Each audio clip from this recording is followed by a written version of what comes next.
За бүгдэнд нь энэ өдрийн мэндэ. За нөө extension суулгах ч гэдэг юм уу, Vue 3 руу ороод Vue 3 ашиглая гэхлээр Орос хэл дээр гарч ирээд байна гэдэг юм уу тийм иймэрхүү асуудлууд гарч ирсэн. За энийг хэрхэн шийдэх вэ гэхлээр та нэг ёсондоо өөрийнхөө Google аккаунтанд Google Chrome-той холбоотой Google аккаунтны хэлийг нэг ёсондоо сольж өгнө гэсэн үг.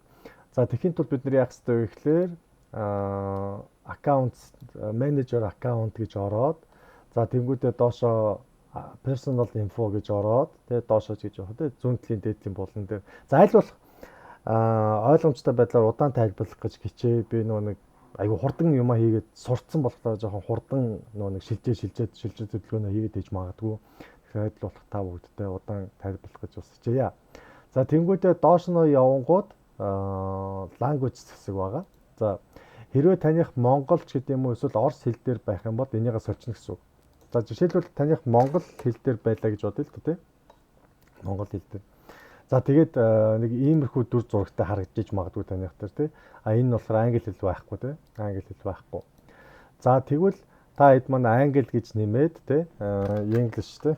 English гэж нэмээд за тэгээд United States эсвэл доош нь гүйлгэж чад. Хэрвээ энэ дээдлтэй эхний сонголтын дээр нь United States байхгүй бол энэ доор хавцаа байгаа шүү. За тэндээс хайгаад United States гэдээ оруулсан. Тэгээд хэрвээ монголын дээр англи нь доороо эсвэл орос хэлэн дээр ч гэдэг юм уу те янз янз хүн бүрийнх өөр байна.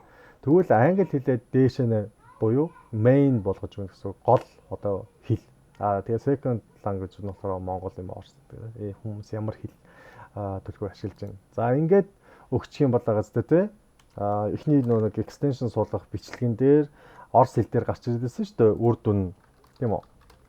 Одоо л үр дүн нь те Urban VPN extensions гэвэл англи хэл дээр гарч ирнэ гэсэн үг. Тэгээд цаашдын хэлнүүд нь бол мэдээж яриг англи хэл дээр ингээд явчихна гэсэн үг.